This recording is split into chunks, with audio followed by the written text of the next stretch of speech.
the entrepreneurs who are the most successful are the ones who do like fall in love with that inner work part of entrepreneurship. Yeah. And I'd agree with you that I love that your podcast is Joyous Path to Millions because it is a lot of fun and it is a personal journey, and money and wealth is a personal thing for everyone. But I still see people who do it by consensus. Oh, I do this. Is that okay? Or I pay myself this, or I couldn't possibly charge that because that's not what whoever does. And it's a personal journey. So you're constantly learning and growing, but you're also constantly seeking internally.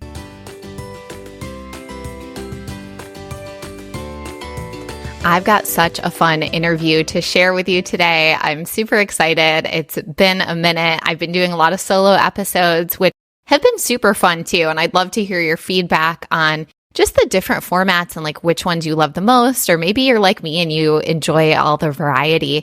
But this interview is so great. And there's so many juicy nuggets in it that you're going to get like just a ton of value around entrepreneurship, around wealth building, around the ways that the wealthiest folks think and act in business, and everything in between. If you're new to this podcast, I'm June Wilcox. I am the host of the show, and I help women entrepreneurs to heal their money wounds, to grow revenue in their business, put more profits in their pocket, and turn that into passive income so they can experience financial and time freedom. And I invited one of my clients to come on the show and share her story. So she and I have been walking the joyous path to millions together. I think we've been working together for about a year and a half, and it's really just been tremendous to see the way that Lauren's business has grown.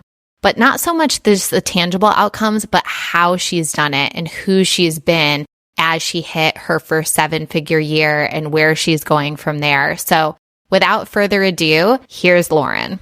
Hello, and welcome back to the Joyous Path to Millions podcast. It has been a minute since I've done an interview, and I'm super excited because I invited one of my clients to come share her story. And it's like working with clients in a coaching capacity. We get to know each other in such an intimate way. It's like a really special relationship. And so I'm always so inspired by my clients and what they're doing and how they're thinking and the way that they approach life and business. And I wanted you to hear it firsthand. So Lauren Williams, welcome to the show. Thank you for being here. Thank you. Hello. Thank you for having me. Yeah. So tell everybody a little bit about who you are and what you do. Absolutely. So I am a mom, wife, and troublemaker by nature. And I am on the board of a local homeless shelter. And I, in all my free time, am the CEO of Workplace Harmony, where we electrify cultures and amplify results for growing and emerging businesses across the nation through providing human resources services. I love that intro so much because I feel like most people have an idea of HR that is so different than the way that you speak about it and the energy that you bring to it. Yes. Yeah, we're definitely game changers. And whenever we go in, we say we are the opposite of everything you've thought about HR up to today. Yeah, that's amazing. And I'm sure that resonates so much because you work with startups and probably a lot of your clients are trying to change their industries and think about things differently. And so it would only make sense that they would want partners on board that also look at things from a fresh perspective. Absolutely. Absolutely. We're really fortunate and blessed to work with clients who are about that and they just embrace it. And it makes such a great workplace, such engaged employees, and just a place you want to show up every day. Yeah, totally. Did you know that you were going to be an entrepreneur? Was that always a goal of yours, or did you stumble into it? I definitely didn't know I could do it, but once I did it, there was no question that I would ever go back to anything else. But it wasn't in my DNA. I didn't know entrepreneurs. I thought people that started businesses were like a big deal and like, how could they ever do that? Once I just dove in head first, it was like, oh yeah, this is the thing. This is what I want to do. What was there something that happened that created that dive in moment? There was. So I was working in corporate HR for really high growth companies, and I liked what I did, but I got to a point where I was gone all the time and I really missed my family and my kids. And I realized this isn't the life I want. And I'm a big proponent. Like, my life motto is, you're the pilot of your own plane. So I'm like, what don't I like and what can I change? And I have control to change anything that I'm not satisfied with. And so I realized in that moment, I need to do something else, and I don't want to work for anyone anymore. I want to do my own thing. And I was in a really fortunate position that I realized others aren't, where I had a really supportive partner who said, go for it, do it. If you fall, I got you. We'll make it work. So that was like, yeah, that was the definite yes. And then I started my business and had a client right away, and then just built upon that and figured it out. I failed fast and I failed a lot. And every time I failed, I realized, like, won't do that again, but it's okay. You just keep getting back up. Yeah. Yeah. I love that you mentioned that, because something that we talk about and that I talk about all the time is it's like the path of success and path of failure are the same path. Like, those failures actually turned you into the CEO that you are. They informed all the parts of your business that now run in such a well-oiled way. It's like there's no other way to gain that experience, but it's so different than what we're taught, which is like, oh, that was wrong. You screwed up. It's actually, you just learned, and go you. Yeah, there is no shame in failure. No shame. But a lot of us grew up thinking like, bad, that was bad. And it's no, I just effed up and I'm not going to do it again. Or maybe it wasn't even something I did, but it impacted me negatively, but I'll learn from it and do better. Yeah. And it's okay. You fail. I tell people I fail all the time, but I give myself the grace to say, okay, now what are you going to do? Yeah. Yeah. It's just part of it. And I love that you're owning it, that you're talking about it. I'm sure for so many people listening, it's like a breath of fresh air. You started your own business, which is now a 7-figure business, by the way. Yeah. Woo! Yes. We got to celebrate that together. Good. Yeah. Goosebumps. Yeah. And I know that there was some stuff that came up for you, like specifically around that milestone. Can you speak to that? Yeah, I was really proud that we were hitting that and getting to that number, and we had exponentially grown year over year. But for me, I never knew millionaires. It wasn't a thing in my family or my friend circle or anything. So to me, I'm like, I'm not a millionaire. Who do I think I am? And there was a lot of imposter syndrome, and there was a lot of, but like, we did it, but, and I had to really, by working with you and being comfortable with, this is what a millionaire looks like, and this is what it feels like to make 7 figures. And I did it. Like, I did it. Like, I had to be okay saying that. And even today it feels weird because like it's we, not I, and all of those things. But I had to be okay with redefining and understanding that my perception of a millionaire needed to flip. I could be that, and my business could do that and more, because I think there was also a limiting belief that, okay, we did this and that's it. Right. And I had to get over that too, of know what's next and feeling okay in that space. Yeah. And I remember at one point we uncovered this belief that you had, which was like, oh, once we hit 7 figures, like then we need to be super professional. Everything just needs to be buttoned up. It was almost like in your mind, there goes all the fun. Yes. Yeah, because up till then, I felt like I was like playing like tra-la-la, running my little business. This is great. Look at us go. And then when you hit that number, you're like, holy hell, like we're doing the thing. Like we can't be silly and ridiculous and absurd and say this stuff on our social. And it took me a minute to realize that's what got us here. Yeah. That's what makes us. Like, why would we be this buttoned up, stuffy thing I was running away from? Let's be us. Let's be authentic, and leaned into how we showed up. and own that, yeah, we're an established firm and yeah, we're doing seven figures, but we're doing it our way. Yeah. And again, it's giving yourself permission to show up as you are and who you are in that moment and say, here I am. Yeah. Like part of your introduction was, I'm a troublemaker. And it's, allowing yourself to keep that part of your identity. But it's amazing how on our entrepreneurial journey, like there are these sneaky beliefs that we don't even realize are there. And then it repels the thing we want. Consciously, you're like, yes, seven figures would be great. But then there's a part of you that's, no, pump the brakes because all the fun's going to stop. And then I'm going to have to take this seriously and I'm going to have to run it like a real business. And the troublemaker in you was like, screw that. That doesn't sound fun at all. Let's not do that. Yeah. I used to drive to sales meetings and my pump up music was like Cardi B and I would play it as loud as I could rolling up to a prospect because I'm like, I got this, let's go. Yes. And then when we hit 1 million, I'm like, I can't do that. I have to be and I was like, nope. I'm going to do it. Like this is who I am. And you know what it took? Looking around and seeing other people who hit seven figures and working with you and seeing this is what millionaires look like. Yeah. There's people who party hard and have a great time and are still successful. And there's people who don't work a 9 to 5 and are still okay to make that and do that. And I had to really look around and say, oh yeah, it doesn't need to look like my traditional view of what it looks like. Yeah. And it's like now you get to be part of that evidence so that when other fellow troublemakers and Cardi B lovers are looking around at the evidence of, could I have seven figures? Like they're going to see you, they're going to listen to this podcast and be like, oh, great. Permission granted. Like I still get to listen to music I like and I still get to do it my way. Yeah. Yeah. That's amazing.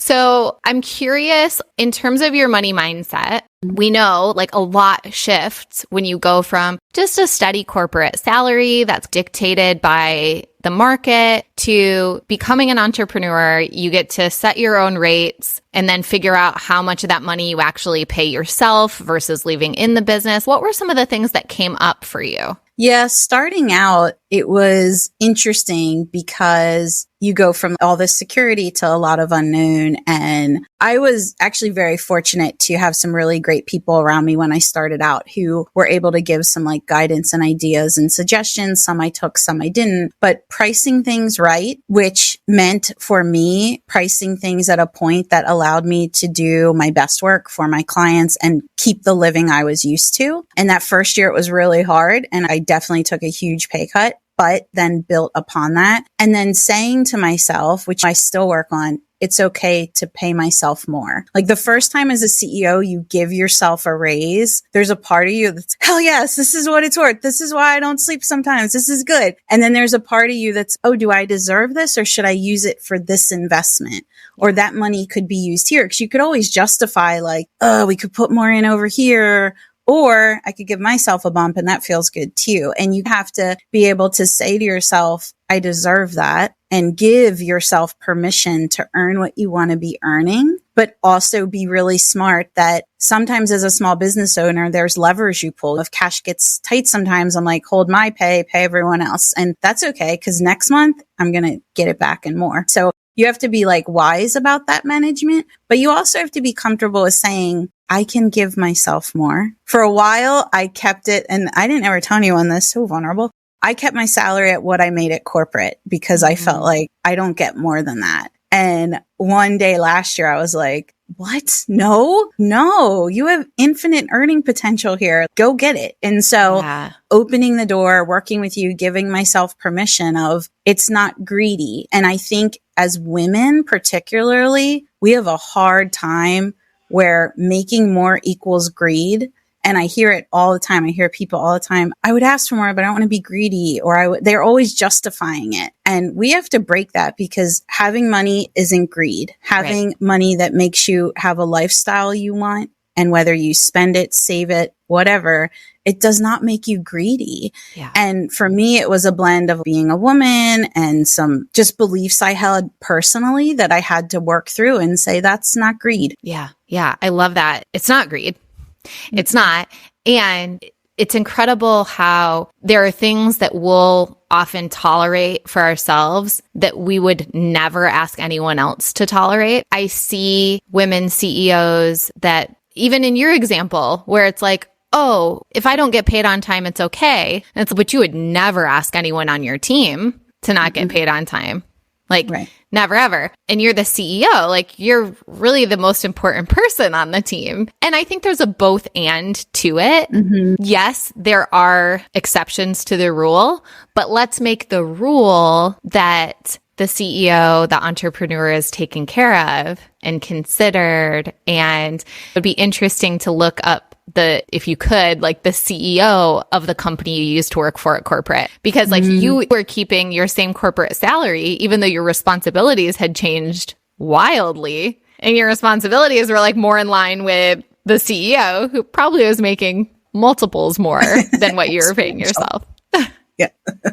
Yeah. But it's just little mind games. In a way, I think like those of us that choose this entrepreneurial path, like we enjoy cracking that code and learning more about ourselves and even uncovering, that's a weird belief that I didn't realize I had until this moment.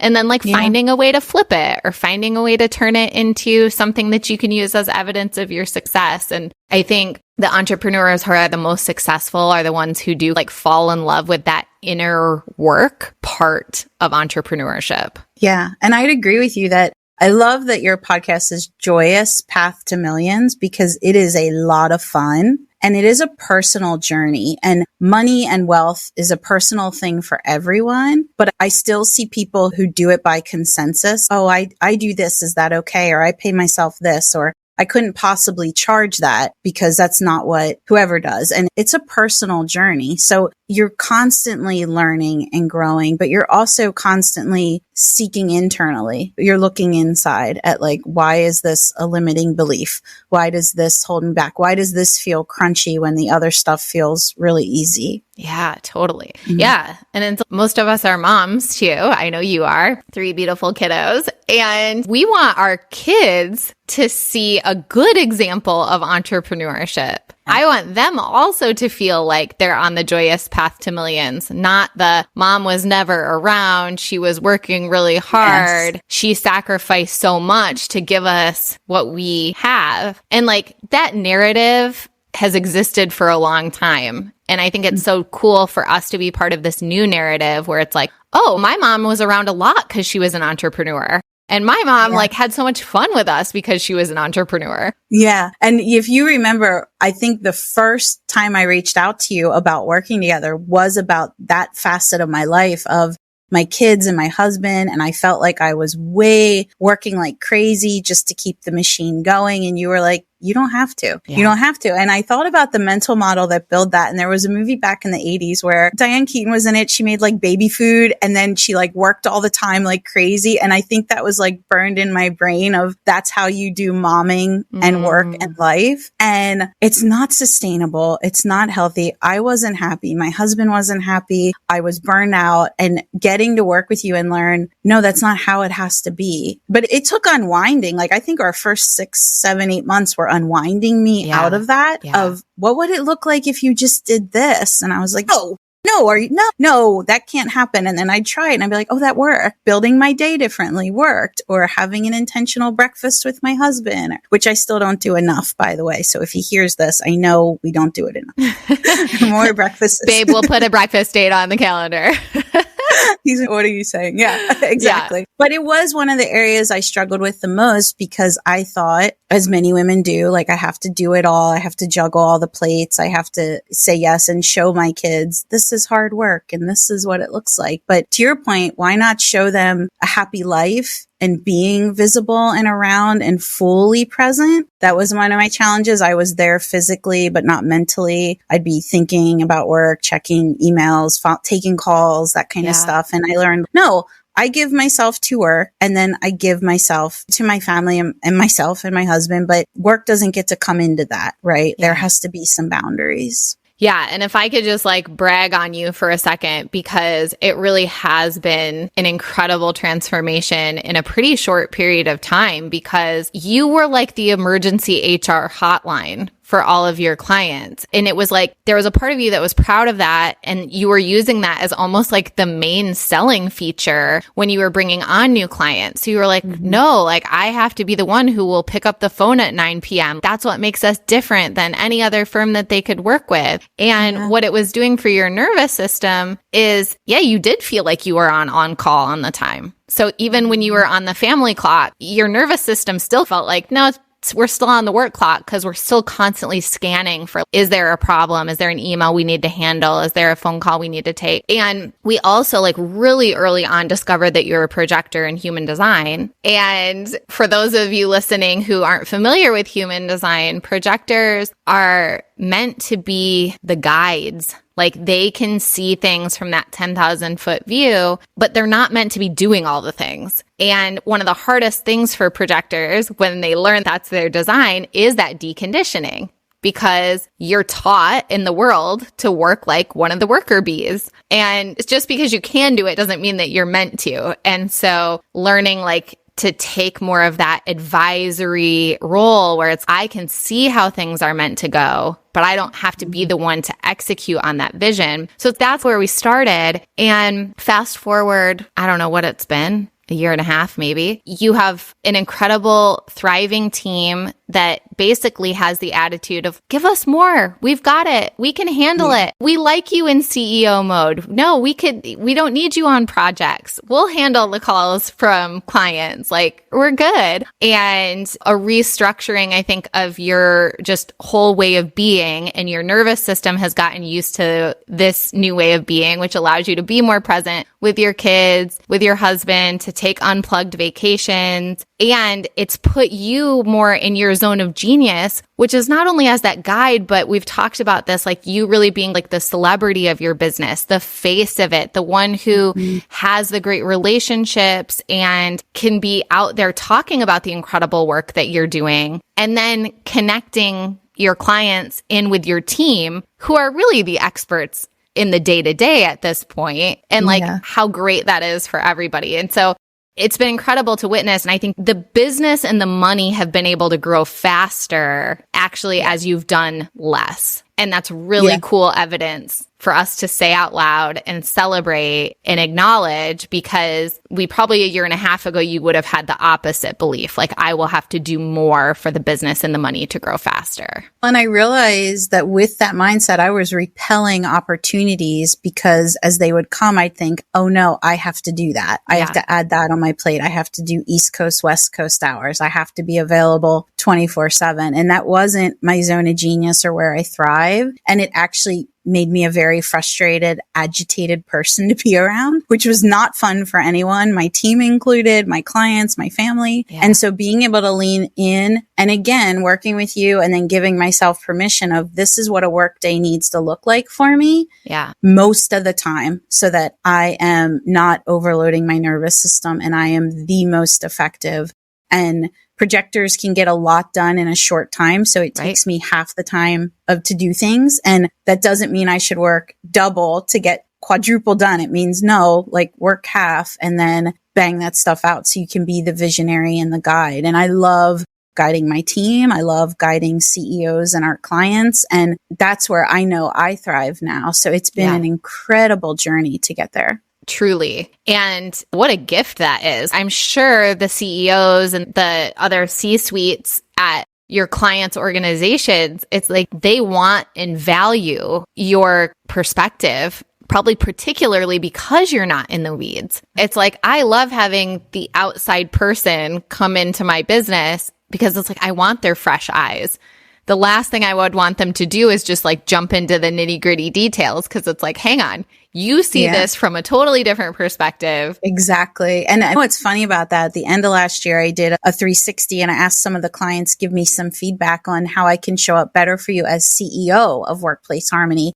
And their feedback was, keep doing what you're doing and lean into that, because you giving us advice is the most valuable piece of what you're doing. So it was that approval and permission, right? Of yes, you're good in this zone. And that just felt really aligned and really supportive. That's amazing. And one thing I'd love for you to talk a little bit about that I think is pretty unique in your business are like these venture firms that you work with, like you've got a cool network, and I think there's like a lot of money flying around that most people like might not even know exists.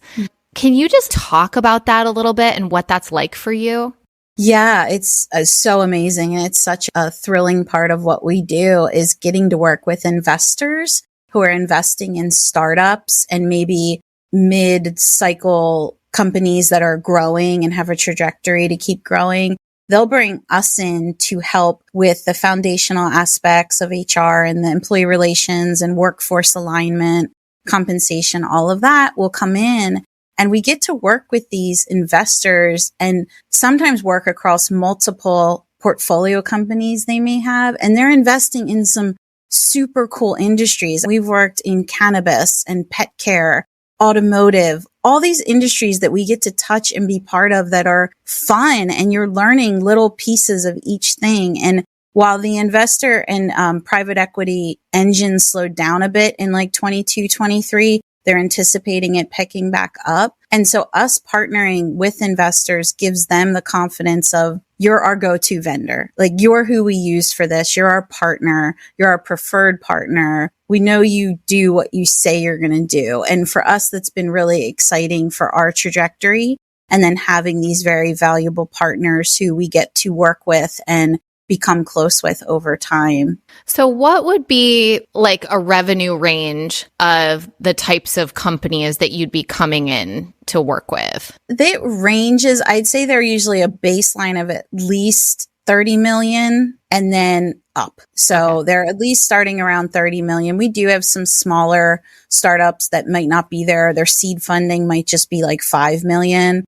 And then we're going to help them keep growing and getting to their target. And whether that investor wants to hold for 5-10 years or they're looking to exit, we will have investors call and say, I want to turn this in 2 years. It's a mess. Come in, get it ready. And those are super fun too. It's super fun to see a company come together, become really amazing and successful, and then go on to its next venture. What are some things that you notice in talking with the investors or the private equity partners about the ways that they think and the ways that they take action that might be different than your average small business owner? That's a great question. So our partners that we work with on the investor side are really close to the businesses, which is sometimes not the model. Sometimes they can be hands off, but our partners are very close. So they understand these businesses inside and out. But what you have to realize is they're thinking on all cylinders and they're thinking ahead. And when I work with an individual small business owner or a sole proprietor, sometimes they're thinking today and tomorrow and like right here. And they're so in the weeds, it's hard for them to look up and ahead.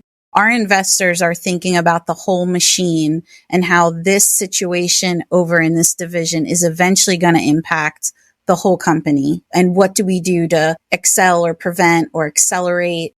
They're also thinking about scalability. And so that's where we come in. Do we have the right people in the right seats? What does it look like to have more efficient processes? How quick can we get people in the door and ramped up? So we're helping them think through that. But they're really looking at the whole entire organization and where there could be opportunities, gaps, where things are working well, and can they replicate that design other places. Where when I work with family-owned sole proprietors, they're usually very much in the weeds. And it's a lot of our conversations are, let's take the forest from the trees and look up for a minute and out what's over that dashboard. I love that. It reminds me, there's this coach that Faye works with in softball. They're group lessons, but he zeroed in on her. And there was something about the interaction where I could tell he wasn't looking at her as you're a 9-year-old and this is how good you are at softball, because she wasn't even the best one there. But I could tell that he could see her trajectory.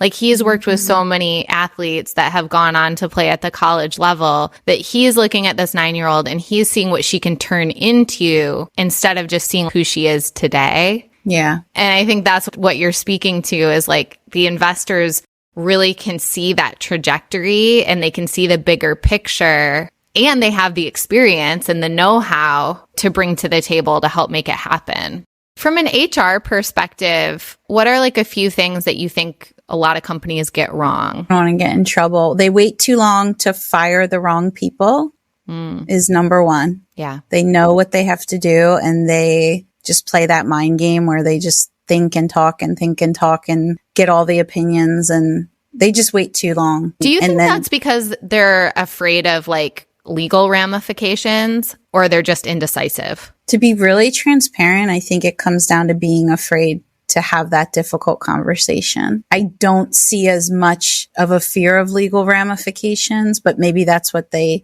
are saying it is. Right. It's usually they don't want to be the one to have to do it. And we will sometimes come in and be the people that have to do it. And that's a crappy part of my job. I remember telling you I was on a spree where every Friday, that's what I did. I'm like, I hate this. And you're like, but that's why they bring you in. So there's seasons of that. But I do think the number one thing is holding on to the wrong employees for too long. Or what we see a lot is feeling loyal to an employee because they've been with you however long or they've done X, Y, Z. But just like milk and yogurt, people have expiration dates. I know that sounds cold, but I believe it. And when you start to see the signs for that, don't ignore them. Pay attention and wake up. The other thing we see, which is a little harder to curtail, is we work with high growth companies and they're trying to fill a lot of seats at once and they rush hiring. Then they end up having high turnover.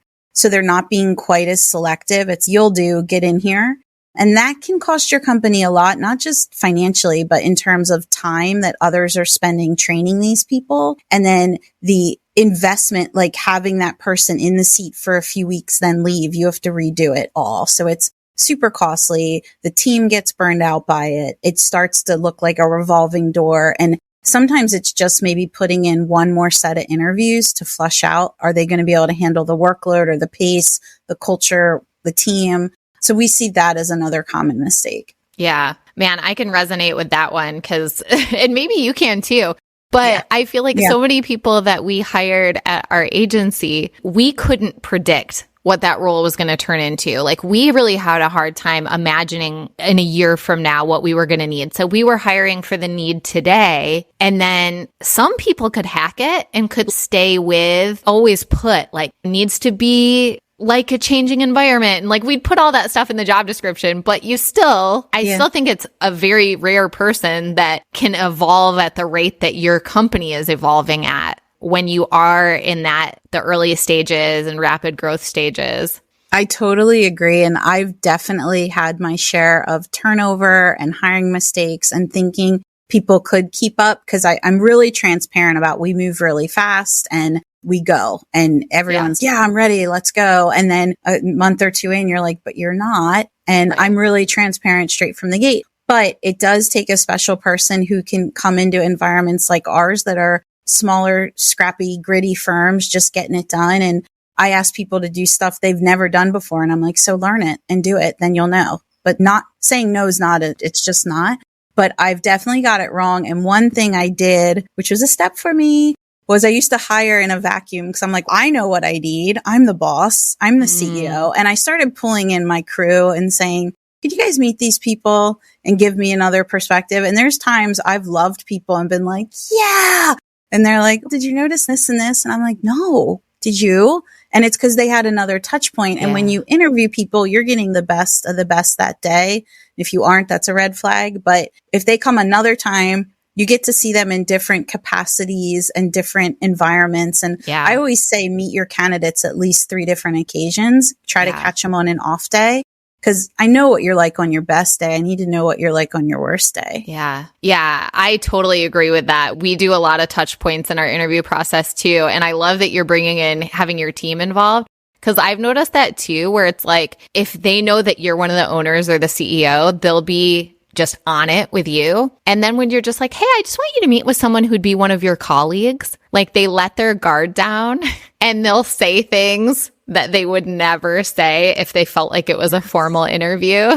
Yes. And I've learned to now do that with everyone, even someone that's like going to come in and do a project. I'm like, you need to meet the team. Yeah. Because it's another touch point. It's not me. It's not lip service. I think I have a good people reader. So I spend about 15, 20 minutes. So I need them to spend time and then I'll do another round. But I totally agree with you. It's so helpful. Yeah, that's amazing. So what's next for you? What are some goals that you're working on? What's feeling really exciting and alive in your business right now? So one of the most exciting things I'm celebrating is at the start of every year, I create a pretty hefty goal list. And this year's had a couple categories around business, personal, spiritual, life, this and that. And I've knocked out like 75% of them. Wow. And it feels so good. But I've worked really hard. Like one of them was organizational excellence. So putting in standard procedures and manuals and handbooks. And I didn't want to do it because I hate rules, but I realized my team needed it. Just because I hate rules, other people like them. And I have a lot of unwritten rules that I think people will just know because they're in my brain. So I put them all out. But then expanding like our private equity and investor partnerships, like I had some lofty goals. So it feels like, yeah, I hit them. And what's next? So I'm really leaning into expansion and expansion of our services to potentially include recruitment and hiring, which right now we don't fully offer as a service. We'll help clients, but we're going to lean into expansion in that area. And then continuing to work with investors. I'd really love to work with female investors. Only about 2% of investor-backed businesses are women-owned as of today, which is lame. So I'm really looking forward to both working with women investors and then eventually for my business, I want us to be an incubator for women and minority-owned businesses that gives them a little startup funds, but then shows them. Like I was lucky to have people show me stuff, but other business owners don't get that. And so we've built Boss Lady Brunches to bring that together and help other business owners do the things and have the network that they may not have. When you start out, some people are, you can't sit with us or I can't tell you because then you'll do what I'm doing. And it's, so what? What's the harm if they learn that? And so building out our Boss Lady Connector group is big for me, expanding our services and continuing our investor relations are things I really want to lean in now the second half of this year. I love that vision so much. And I'm sure that plenty of people listening love it too and will want to just be connected to you and watch you grow, or maybe they have a client to send your way or an investor to introduce you to or something like that. So where do you hang out on the internet? What's the best way for people to reach you? Yeah, the best way to get us is, you can find us on Instagram, Facebook, Workplace Harmony HR. You can also just drop a note to me, Lauren, at workplaceharmonyhr.com. LinkedIn is a great way to find me. We hang out there. You can see our newsletters, which go out every 2 weeks and have really good nuggets of insights and information you just want to follow.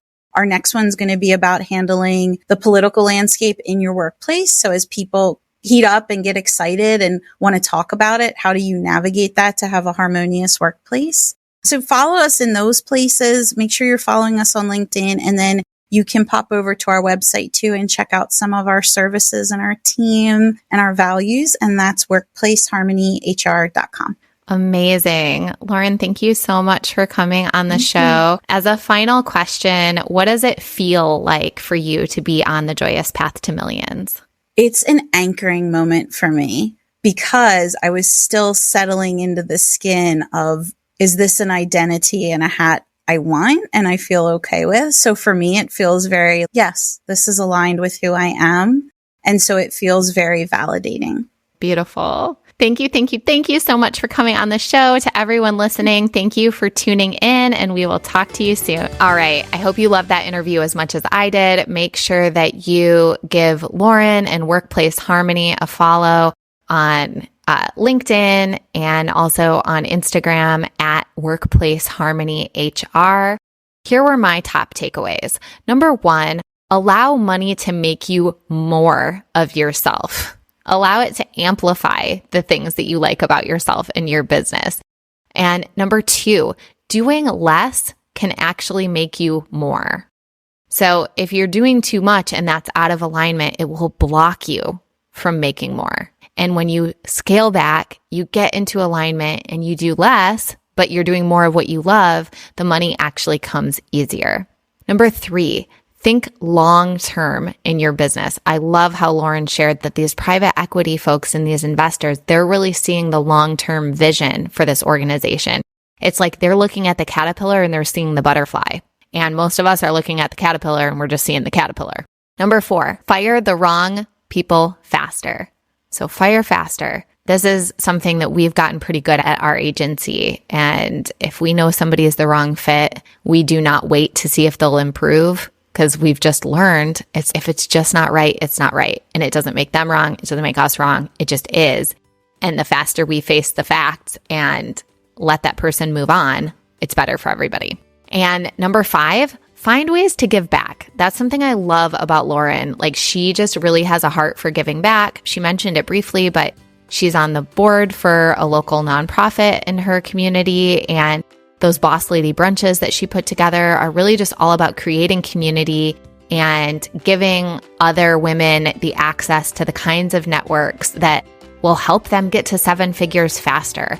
And it just reminds me of those visuals that you see where it's like someone gets to the top of the mountain and the first thing they do is turn around to lend a hand to the person behind them. And Lauren just has a heart for that. And I think so many of us do. And I know that you're listening to the show because you are someone who cares as well. And so just finding ways to give back. And it doesn't have to be, I need to hit 7 figures first and then I'll figure it out. But just in your own way, in my own way, what could we be doing to help better serve our communities now? So thank you as always for tuning in. If you've been loving the show, please leave us a review, share the show with a friend or on social media. It's a free way to lend your support and it truly helps. All right, I'll see you in the next episode. Thank you so much for listening to today's show. Changing the way that we think, feel, and talk about money is up-leveling the planet. I truly believe that. The ripple effect starts with you tuning in, and it spreads when you share this show on Instagram and Facebook. You can tag me at mmakesmoney. And you know what moves the needle the most? Taking just a minute to leave a 5-star review on iTunes. This show isn't free to produce, so let's multiply those dollars invested and help this show reach a bigger audience each week. So thank you in advance for your help. I really appreciate it. And until next time, I'm sending you all the magic money vibes on your joyous path to millions.